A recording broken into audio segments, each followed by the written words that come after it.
Hi guys, how are you doing today? Guys, जैसी मेरी last video थी translation पे इलेबोरेटेड वीडियो, उसी तरह की एक्टिव पैसिव वॉइस की वीडियो होगी। मैं आपसे प्रॉमिस करता हूं, अगर आप इस वीडियो को शुरू से आखिर तक उसी ध्यान से देखेंगे जिस तरह से मैंने पहले आपको प्रॉमिस किया था, तो आपको आज के बाद एक्टिव एंड पैसिव वॉइस पे ना तो कोई वीडियो देखने की जरूरत पड़ेगी, ना ही कोई बुक पढ़ने की आपको जरूरत पड़ेगी। देखिए, एक्टिव एंड पैसिव वॉइस होता क्या है बेसिकली। आपने देखा होगा, आप कोई भी मूवी देखते हैं, है ना, मूवी में एक गाना भी होता है, मूवी में विलेन भी होता है, मूवी में हीरोइन भी होती है, मूवी में हीरो भी होता है। सारे अलग अलग कैरेक्टर्स होते हैं बेसिकली। इसी तरीके से लैंग्वेज होती है। अब देखिए, हिंदी लैंग्वेज में हम लोग क्या करते हैं, छोटा सा बच्चा होता है, उससे हम बात कैसे करते हैं, बिल्कुल डिफरेंट तरीके से करेंगे। अल्ले अल्ले अल्ले अल्ले बेटा, कैसा है बेटा, सुलाएंगे भी तो उसको बहुत तरीके से सुलाएंगे। क्या हम ऐसी लैंग्वेज का किसी इंटरव्यू में यूज करते हैं? कभी यूज नहीं कर सकते।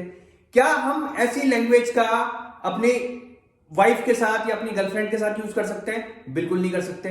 सब जगह अलग अलग तरह की लैंग्वेज का यूज होता है। इसी तरीके से इंग्लिश में भी एक्टिव हम लोग ऑलरेडी पढ़ चुके हैं। एक्टिव वॉइस क्या होता है, जो ट्रांसलेशन में हमने पूरा पढ़ा। अभी हम पूरा पैसिव वॉइस पढ़ेंगे, वो बिल्कुल उल्टा होता है, लेकिन बहुत ही परफेक्ट होता है, बहुत ज्यादा यूज होता है। देखिए गाइस, एक्टिव वॉइस में हमने क्या पढ़ा था, पहले सब्जेक्ट आता है, फिर हेल्पिंग वर्ब आता है, फिर मेन वर्ब आता है, फिर ऑब्जेक्ट आता है। यह सिस्टम होता था एक्टिव वॉइस में।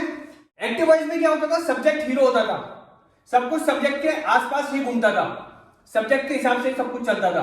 पैसिव वॉइस में बिल्कुल उल्टा होता है, ऑब्जेक्ट के हिसाब से चलता है। मतलब क्या करते हैं, देखिए, इसमें सब्जेक्ट को ऑब्जेक्ट और ऑब्जेक्ट को सब्जेक्ट में चेंज कर देते हैं, और नए सब्जेक्ट से पहले नया जो ऑब्जेक्ट होता है, मतलब जो पहले सब्जेक्ट था वो अब ऑब्जेक्ट हो गया, उससे पहले बाई लगा देंगे और वर्ब की थर्ड फॉर्म लगेगी हमेशा। आपको सबसे इजी ये इसलिए लगेगा क्योंकि इसमें कोई सा भी टेंस हो, कुछ भी हो, हमेशा वर्ब की थर्ड फॉर्म लगेगी। ये चीज आप नोट कर लेना। तो ये आपका 75% काम तो बिल्कुल इजी हो गया कि वर्ब की फॉर्म तो आपको याद करने की जरूरत ही नहीं है। जब भी पैसिव वॉइस दिखे आपको एक्टिव का पैसिव बनाना है, थर्ड फॉर्म यूज करनी है, दैट्स इट। अब देखिए गाइस, इसमें चेंजेस बहुत सिंपल तरीके से होते हैं। प्रेजेंट इंडेफिनिट का अगर कोई सेंटेंस है और उसको हम पैसिव वॉइस में बनाएंगे तो उसमें हेल्पिंग वर्ब लगेगा इज, एम, आर। अभी मैं सेंटेंस बना के आपको क्लियर कर दूंगा। जैसे कि देखिए, हम एक सेंटेंस ले लेते हैं, आई राइट ए लेटर। मैं एक लेटर लिखता हूं, है ना। तो इसका पैसिव वॉइस कैसे बन जाएगा, ए लेटर पहले आ जाएगा, ए लेटर, और ए लेटर हो गया सिंगुलर, तो उसके साथ आ जाएगा इज एम आ जाएगा ना, हेल्पिंग वर्ब इज, और वर्ब की थर्ड फॉर्म आएगी रिटन बाय मी। आई का केस बन जाएगा, आई जैसे प्रोनाउन है ना, इसका केस बन जाएगा me. A letter is written by me. देखिए, जिसके ट्रांसलेशन बिल्कुल क्लियर है उसको पैसिव वॉइस बिल्कुल हलवा लगेगा। अगर ट्रांसलेशन में कहीं भी आपको इश्यूज है तो आप पहले, इससे पहले वाली वीडियो जाके देखिए, उसमें बिल्कुल डिटेल में पूरा ट्रांसलेशन क्लियर किया हुआ है। एक्टिव वॉइस बिल्कुल क्लियर होना चाहिए, जब भी पैसिव वॉइस आपसे बन पाएगा। अब देखिए, इसी सेंटेंस को हम लेते हैं प्रेजेंट कंटीन्यूअस में। प्रेजेंट कंटीन्यूअस में क्या हो जाएगा, I am writing a letter. तो इसका पैसिव कैसे बन जाएगा, ए लेटर इज बीइंग, क्योंकि अब ए लेटर की के हिसाब से इज आर एम आ गया ना, ए लेटर के हिसाब से इसकी हेल्पिंग वर्ब आ जाएगी, is being written by me. Next, present perfect में कैसे बनेगा, I have written a letter. Present perfect में ऐसे बनेगा, इसका पैसिव क्या बन जाएगा,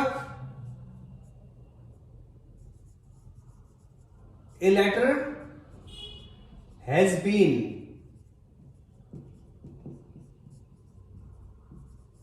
written by me.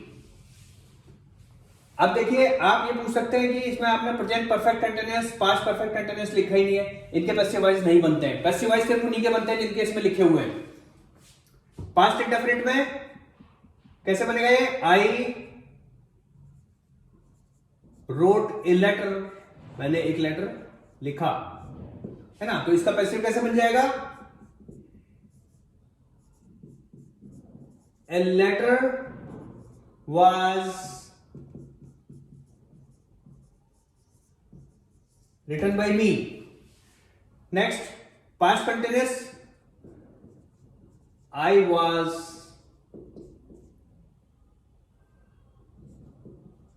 Writing a letter. Simple, a letter was being, a letter was being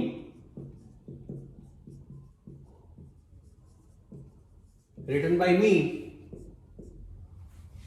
past perfect में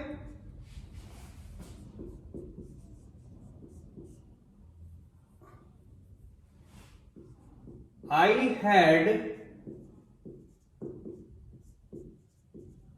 written a letter, मैंने एक लेटर लिख दिया था या मैंने एक लेटर लिख चुका था। A letter had been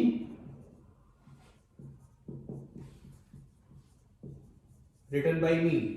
इसमें ध्यान रखना, इसमें कंफ्यूज हो जाते हैं लोग। बीन और बीइंग का डिफरेंस है। कंटिन्यूअस में BEING आएगा और परफेक्ट में आएगा BEEN।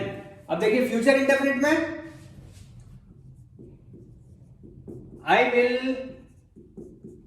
राइट ए लेटर, मैं एक लेटर लिखूंगा, तो ए लेटर विल बी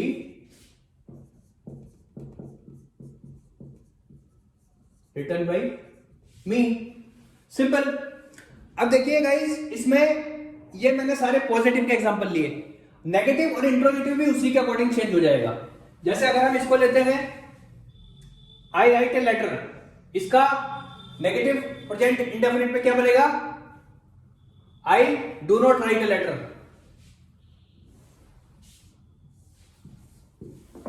हम इसका नेगेटिव बनाते हैं, negative I don't write a letter. तो इसका पैसिव क्या बन जाएगा? A letter is not written by me. Because passive में नेगेटिव जो बनेगा इसकी हेल्पिंग वर्ब के अकॉर्डिंग बनेगा। गाइस, हमने ये एक सेंटेंस लेके ही सारे के सारे टेंसेस में किस तरीके से चेंजेस होगा ये पूरा समझ में आ गया हमारे। अब इसका नेगेटिव या इंट्रोगेटिव जो बनना होगा ना, वो पैसिव की हेल्पिंग वर्ब के अनुसार बन जाएगा। जैसे a letter is not written by me, a letter is not being written by me. Guys देखिए, ये सेंटेंसेस हैं जो एक्टिव से पैसिव में ट्रांसलेट किए गए हैं। इनको पूरा स्टडी करने के बाद जो पहले हमने रूल्स एंड रेगुलेशंस जितने भी समझे हैं वो बिल्कुल क्लियर हो जाएंगे। देखिए पहला सेंटेंस देखिए, why did you not do the work, है ना। कौन सा सेंटेंस हो गया? Past indefinite. पास्ट इंडेफिनिट में हेल्पिंग वर्ब क्या आता है? वाज या वर, और वर्ब की तो हमेशा थर्ड फॉर्म लगती है, आपको पता है। तो देखिए सेंटेंस कैसे होगा? Why was the work, the work object था, सब्जेक्ट हो गया, not done by you. Next, what job they have not done yet. ये टेंस हो गया प्रेजेंट परफेक्ट टेंस, है ना। तो प्रेजेंट परफेक्ट टेंस में क्या होगा? हैव की जगह हैव बीन आ जाएगा। तो what job has not been done by them yet. Next, when did you eat your lunch. Past indefinite tense did का यूज हुआ है। When was your lunch eaten by you? Next, why she will not teach him, future indefinite tense. Why will he not be taught by her? She का her हो गया case. Had he already finished his work, past perfect tense. Had his work been already finished by him? Did the storm destroyed his house, past indefinite tense. Was his house house में हमने ई लगा हुआ है। Was his house destroyed by the storm? Who was taking the lunch that time? देखिए इस sentence में थोड़ा सा टिकलिश है। बाय whom पहले आ जाएगा, है ना, who की जगह यहां पे आएगा by whom was the lunch being taken that time, क्योंकि वो पास्ट कंटिन्यूअस टेंस है। Why everyone will blame him? Why will he be blamed by everyone? When did the agent give you a ticket? Past indefinite tense. When was a ticket given to you by the agent? Next, she did not teach me English very well. I was not taught English by her very well. I hope ये पूरा study करने के बाद आपको सब कुछ clear हो गया होगा।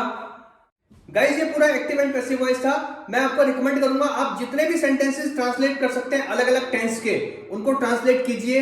जहां भी आपको कोई दिक्कत आती है आप कमेंट बॉक्स में लिखिए, I will try to help you out, right. ज्यादा से ज्यादा प्रैक्टिस कीजिए, बोलने की प्रैक्टिस कीजिए, and within a few days time you will see कि आपका एक्टिव एंड पैसिव वॉइस में बहुत अच्छा कमांड हो गया।